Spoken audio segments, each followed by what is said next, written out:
ರೈತ ಬಾಂಧವರಿಗೆ ನಮಸ್ಕಾರ. ನಾನು ಡಾಕ್ಟರ್ ಮಾದೇವಸ್ವಾಮಿ ಅಂತೇಳಿ, ಬೇಸಾಯ ಕೃಷಿ ಶಾಸ್ತ್ರಜ್ಞರು. ನಿಮಗೆಲ್ಲ ಗೊತ್ತಿದ್ದಂಗೆ ಮೈಸೂರು ಜಿಲ್ಲೆಯ ಈ ಭಾಗದಲ್ಲಿ ತಂಬಾಕು ಒಂದು ಪ್ರಮುಖ ವಾಣಿಜ್ಯ ಬೆಳೆಯಾಗಿದೆ. ಆದರೆ ಇತ್ತೀಚಿನ ದಿನಗಳಲ್ಲಿ ಈ ಬೆಳೆಯಲ್ಲಿ ಹವಾಮಾನ ವೈಪರೀತ್ಯ, ಮಣ್ಣಿನ ಫಲವತ್ತತೆ ಕ್ಷೀಣಿಸ್ತಾ ಇರೋದ್ರಿಂದ ಇಳುವರಿ ಮತ್ತು ಉತ್ತಮ ಗುಣಮಟ್ಟದ ಹೊಗೆ ಸೊಪ್ಪನ್ನು ಪಡೆಯೋದಕ್ಕೆ ರೈತರು ಕಷ್ಟಪಡ್ತಾ ಇದ್ದಾರೆ. ಇದರಿಂದ ನಷ್ಟ ಕೂಡ ಆಗ್ತಾಯಿದೆ. ಈ ಒಂದು ದಿಸೆಯಲ್ಲಿ ಈ ಬೆಳೆಯಲ್ಲಿ ಉತ್ತಮವಾದ ಒಂದು ಇಳುವರಿಯನ್ನು ಪಡೆಯೋದಕ್ಕೆ ಪ್ರಾರಂಭಿಕವಾಗಿ ಒಂದು ಬೇಸಿಕ್ ಪ್ರಾಡಕ್ಟ್ ಅಥವಾ ಫೌಂಡೇಶನ್ ಪ್ರಾಡಕ್ಟ್ ಅಂತ ಹೇಳಿ ಟ್ರಾನ್ಸ್ಫರ್ಡ್ ಕಂಪನಿಯಿಂದ ಐಸಾಲ್ ಎಂಬ ಒಂದು ವಿನೂತನ ಸಂಪೂರ್ಣವಾಗಿ ನೀರಿಲ್ಲ ಕರಗುವ ಒಂದು ಗೊಬ್ಬರವನ್ನು ಪರಿಚಯ ಮಾಡ್ತಾ ಇದ್ದಾರೆ. ಇದರ ಹೆಸರು ಐಸಾಲ್ ಅಂತೇಳಿ. ಇದರಲ್ಲಿ 11% ಸಾರಜನಕ, 44% ರಂಜಕ ಮತ್ತು 11% ಪೊಟ್ಯಾಶ್ ಇದೆ. ಜೊತೆಗೆ ಗಂಧಕ ಕೂಡ ಇದೆ, ಸಲ್ಫರ್ ಅಂಶ ಇದೆ. ಇದರ ಜೊತೆಗೆ ಲಘು ಪೋಷಕಾಂಶ ಅಂತ ಏನು ಹೇಳ್ತೀರಾ ನೀವು, ಸೂಕ್ಷ್ಮ ಪೋಷಕಾಂಶ, ಜಿಂಕ್, ಕಾಪರ್, ಐರನ್, ಮ್ಯಾಂಗನೀಸ್, ಇನ್ನೂ ಅನೇಕ ಥರದ ಒಂದು ಲಘು ಪೋಷಕಾಂಶಗಳು, ಒಟ್ಟು 16 ಪೋಷಕಾಂಶಗಳು ಈ ಒಂದು ಪ್ರಾಡಕ್ಟಲ್ಲಿದೆ. ಇದರ ಪ್ರಮುಖವಾದ ಕೆಲಸ ಏನು ಅಂದರೆ, ರಂಜಕದ ಅಂಶ ಸಂಪೂರ್ಣವಾಗಿ 44% ಪ್ರಮಾಣದಲ್ಲಿರೋದ್ರಿಂದ ಮತ್ತು ನೀರಿನಲ್ಲಿ ಶೀಘ್ರವಾಗಿ ಕರಗೋದ್ರಿಂದ ಇದು ಬೇರಿನ ಬೆಳವಣಿಗೆ ತುಂಬ ಸಹಕಾರಿಯಾಗ್ತಾ ಇದೆ. ಈ ಪ್ರಾಡಕ್ಟನ್ನು ಬಳಸುವ ವಿಧಾನಕ್ಕೆ ಬಂದರೆ, ಇದು 5 kg ಪ್ಯಾಕೆಟಲ್ಲಿ ಸಿಗುತ್ತೆ.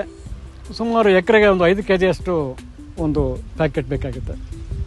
ಸೊ ನೀವೇನು ಮಾಡಬೇಕು ರೈತರು ಅಂದರೆ, 1 ಡ್ರಮ್ ನೀರಿನಲ್ಲಿ, ಅಂದರೆ 200 ಲೀಟರ್ ಡ್ರಮ್ ನೀರಿನಲ್ಲಿ ಸುಮಾರು 2 ರಿಂದ 2.5 kg ಅಷ್ಟು ಈ ಒಂದು ಪ್ರಾಡಕ್ಟನ್ನು ಕಲಿಸ್ಬಿಟ್ಟು ಚೆನ್ನಾಗಿ ಕಲಿಸಿದ ನಂತರ ಸುಮಾರು ನಾಟಿ ಮಾಡಿದ 5 ರಿಂದ 6 ದಿನಕ್ಕೆ ನೀವೇನು ಮಾಡಬೇಕು ಅಂದರೆ, ಪ್ರತಿ ಗಿಡಕ್ಕೆ ಬಡ್ಡೆಗೆ ಈ ಒಂದು ದ್ರಾವಣವನ್ನು ಬಿಡಬೇಕು. ಎಷ್ಟು ಬಿಡಬೇಕು ಅಂದರೆ 50 ರಿಂದ 60 ಮಿಲಿ.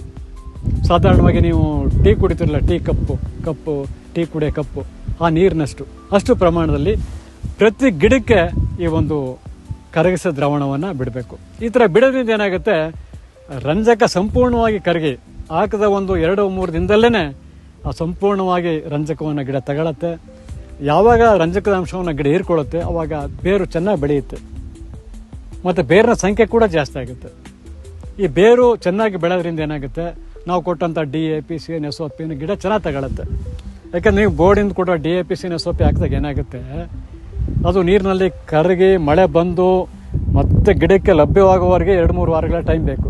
ಆದರೆ ಇದು ನೀರಿನಲ್ಲಿ ಕರಗುವ ಸ್ಪೆಷಲ್ ಫರ್ಟಿಲೈಸರ್ ಆದ್ದರಿಂದ ಆದಷ್ಟು ಬೇಗ ಈ ಒಂದು ಗೊಬ್ಬರವನ್ನು ಗಿಡ ಚೆನ್ನಾಗಿ ತೊಗೊಂಡು ಇತರ ಪೋಷಕಾಂಶಗಳನ್ನು ತಗೊಳ್ಳೋದಕ್ಕೆ ಅವಕಾಶ ಆಗುತ್ತೆ. ನೋಡಿ, ಈ ಒಂದು ಪ್ರಾಡಕ್ಟನ್ನು ಯೂಸ್ ಮಾಡೋದ್ರಿಂದ ಅಗಲವಾದ ಉದ್ದನೆಯ ಒಂದು ಈ ಗಾತ್ರದ ಎಲೆಗಳನ್ನು ರೈತರು ಪಡೆಯೋದಕ್ಕೆ ಅವಕಾಶ ಇದೆ. ಇಲ್ಲಿ ನೋಡ್ಬೋದು, ಎಲೆಯಲ್ಲಿ ಇಂಥ ಎಲೆಗಳನ್ನು ಪಡೆದಾಗ ನಿಮಗೆ ಉತ್ತಮವಾದ ಇಳುವರಿನ ಪಡೆಯೋದಕ್ಕೆ ಸಾಧ್ಯ ಆಗುತ್ತೆ. ಸೊ ರೈತರು ಈ ಪ್ರಾಡಕ್ಟನ್ನು ಯೂಸ್ ಮಾಡೋದ್ರಿಂದ ಇಲ್ಲಿ ನೀವು ನೋಡ್ಬೋದು, ಆಳವಾದ ಉತ್ತಮವಾದ ಬೇರಿನ ಸಂಖ್ಯೆ ಇದೆ.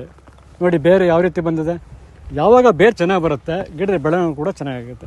ಸಾಕಷ್ಟು ಸಂಖ್ಯೆಯಲ್ಲಿ ಮತ್ತು ಆಳವಾದ ಬೇರು ಬೆಳೆದ್ರಿಂದ ಹವಾಮಾನ ವೈಪರೀತ್ಯ ಅಥವಾ ಬರಗಾಲ ಅಂಥ ಒಂದು ಪರಿಸ್ಥಿತಿಯನ್ನು ತಡ್ಕೊಳ್ಳೋದಕ್ಕೆ ಅನುಕೂಲ ಆಗುತ್ತೆ. ಸೊ ಎಲ್ಲ ರೈತರು ಕೂಡ ಆಲ್ರೆಡಿ ಇದನ್ನು ಅನೇಕ ಜಮೀನುಗಳಲ್ಲಿ ಪ್ರಯೋಗ ಮಾಡಿ ಪರಿಚಯ ಮಾಡ್ತಾ ಇದ್ದಾರೆ.